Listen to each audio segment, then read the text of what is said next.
अच्छा, ये घर किसके नाम पर है? पापा के नाम पे। पर जो पापा का है वो मेरा ही तो है। तुम्हारा मतलब हमारा? हाँ हाँ हमारा। और क्या क्या प्रॉपर्टी है इसके अलावा? कुछ खास नहीं, कुछ गांव में जमीनें हैं और शहर में 2-4 दुकानें हैं किराए पे। और कुछ? एक केस चल रहा है। केस?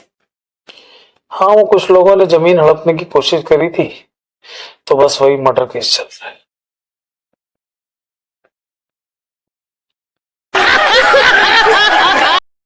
छोटू की जॉब छूट गई है। पर उसकी तो अगले महीने शादी है ना? हाँ, लड़की वाले बोल रहे हैं अगर जॉब नहीं लगी तो रिश्ता तोड़ देंगे।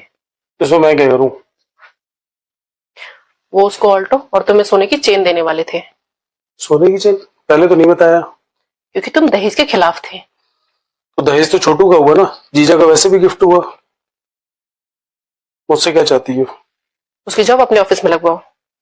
ये नहीं हो सकता। क्यों? एक ऑफिस में शेर और गीदड़ काम नहीं कर सकते। ये गीदड़ धमकी अपने पास रखो और उसकी जॉब लगवाओ। पहली जॉब कैसे गई? वो मुझे नहीं पता। पता नहीं है, बताना नहीं चाहती हो। उसने कुत्ता बोल दिया अपने बॉस को। साफ साफ बोलो, उसने क्या कहा? उसने कहा साला कुत्ता गधों की तरह काम करवाता है। तुम चाहती हो उसके चक्कर में मैं अपनी जॉब भी खो दूं? तुम्हें चेन चाहिए कि नहीं? चेन के चक्कर में चैन खो दूं?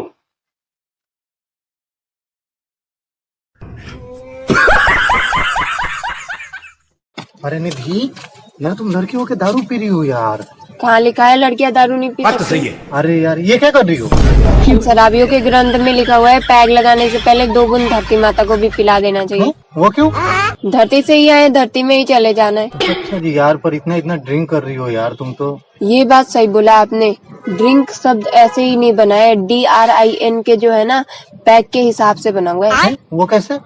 पहला शब्द है D, जो डाइजेशन से लिया गया है। पहला पैग पीते हुए आपका डाइजेशन सही हो जाता है। दूसरा शब्द है R, दूसरा पैग पीते ही आप बिल्कुल रिलैक्स हो जाते हो। तीसरा शब्द है I, तीसरा पैग लगाते ही आप इंटेलिजेंट हो जाते हो, बिल्कुल बुद्धिमान जैसे बातें करने लग जाते हो। चौथा शब्द है N, चौथा पैग लगाते ही आप बिल्कुल नोटी नोटी बातें करने लग जाते हो। पांचवा शब्द है K, जो कि किंग से बना हुआ है। पांचवा पैग लगाते हुए आप राजा हो जाते हो, किसी की भी नहीं सुनते। अरे चुगल्ले एक बात बता, अरे तेरा पति कितने का पड़ा? बाजी 14 लाख रुपए का पड़ा है बिल्कुल। ओए हाय 14 लाख! ये गंजा टकला हाफ प्लेट। क्या देखा तेरे घर वालों ने इसमें? बाजी ये लगा लो किस्मत ही फोड़ दी है मेरी। अब घर वालों ने देखा भाई क्या कर सकते हैं। और कलेश बाजी तुम्हारा मियाँ कितने का पड़ा? बाजी 23 लाख रुपए का पड़ा पूरा। भाई 23 लाख! ये खपच्ची सा खत्म। अरे मैं मुंह दिखाई पे गई देखने, मैं कह रही हूँ दूल्हा कहाँ स्टेज पे? लोग कह रहे हैं दूल्हा तो है, शेरवानी हिला के देखो। अरे हिलाई जब दिखा इतना खत्म। इसके मियाँ को तो पहले नमक डालते हैं, हिलता है ना फिर पता चलता है कि बैठा हुआ है। अरे हाय तुम पे तो सिपली हुई है बाजी, काला जादू करा के पसंद कराया है मियाँ तुमसे। और सुतेमन बाजी तुम्हारा मियाँ कितने का पड़ा? मेरा बाजी 8 लाख का पड़ा। अरे भैया 8 लाख का ये काला कलूटा, ये तवे से सर्द लगा के पैदा हुआ ये तकालिया। अरे मैया री क्या हो रहा है ये? तुम्हें एक बात बता दूं आज, बहनों सुनो, जैसे हमारे पति है ना, शादी से पहले ऐसे लोगों को तो हम घास भी नहीं डालते थे। बिल्कुल। आज इनसे शादी हुई, इनके साथ रहना पड़ रहा है, ऐसे बुरे बुरों के काले टकले। मैं तो अपने मियाँ के साथ सेल्फी भी नहीं डालती, इतना बुरा है। तो क्या करें भैया, अब घर वालों ने बांधे, निभाना तो पड़ेगा ही। निभाना तो पड़ेगा बाजी। और ये ऐसे चौड़े होके घूम रहे हैं, देखो मेरी बीवी स्टेटस पे फोटो लगाने के चला गया, नाच पीटे, इतनी बुरी सी शक्ल का है। इनसे बढ़िया तो बॉयफ्रेंड थे मेरे, कैसे साफ बोटी के लाल लाल से थे, हैं? बिल्कुल कंचा कंचा फंसा दी थी मैं तो। चलो अब क्या करें बच्चों।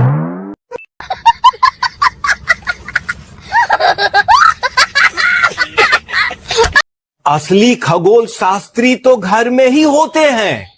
एक माँ जो बचपन में चांद दिखाती है, दूसरे पापा जो एक थप्पड़ में सारा ब्रह्मांड दिखा देते हैं, एक पत्नी जो दिन में ही तारे दिखाती है। ये नासा वासा तो सिर्फ भरम है मेरे भाई, शादी के बाद जिंदगी उत्तराखंड हो जाती है, जहां खूबसूरती तो है पर आपदाएं बहुत आती है।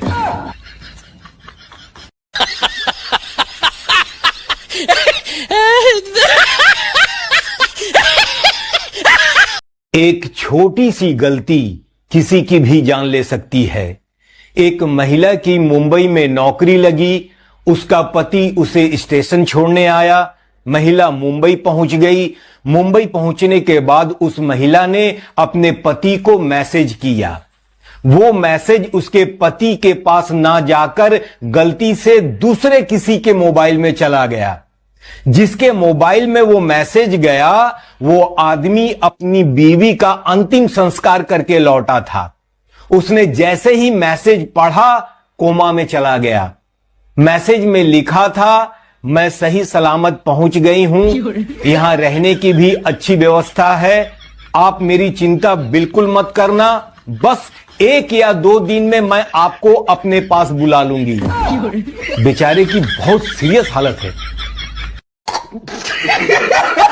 मैं तो अद्भुत ही कवि हूं। क्लास में अध्यापक है, बोले कौन बेवकूफ है, खड़ा हो जा, तो मैं ही खड़ा हो गया। बोले तुम बेवकूफ है। मैंने कहा नहीं सर, आप अकेले खड़े अच्छे नहीं लगते। संस्कृत का अध्यापक आ गए, बोले तमसो माँ ज्योतिर्गमय, इसका हिंदी में अनुवाद करो। मैंने किया। माँ तू सो जा, मैं ज्योति के पास जा रहा। हिंदी के अध्यापक आ गए, बोले आमंत्रण और निमंत्रण में क्या फर्क है। मैंने कहा जो निमंत्रण नीम के पेड़ के नीचे से दिया जाता है उसे निमंत्रण कहते हैं, जो आम के पेड़ के नीचे से दिया जाता है उसे आमंत्रण कहते हैं। मैं सच बता रहा हूं, वो गणित वाले आ गए, बोले मैंने तुम्हारे पिताजी को 2000 रुपए 6% ब्याज पर 10 दिन के लिए दिए, तो 10 दिन बाद कितना लौटाएंगे। मैंने कहा वो नहीं लौटाएंगे। बोले क्यों, तुम्हारे पिताजी गणित नहीं जानते। मैंने कहा जी आप मेरे पिताजी को नहीं जानते, आज तक एक का नहीं लौटाया। वो गणित वाला फिर आ गया, बोले एक्स की वैल्यू बताओ। मैंने कहा जो हमें छोड़कर चली गई, हमारी नजरों में उसकी कोई वैल्यू नहीं है।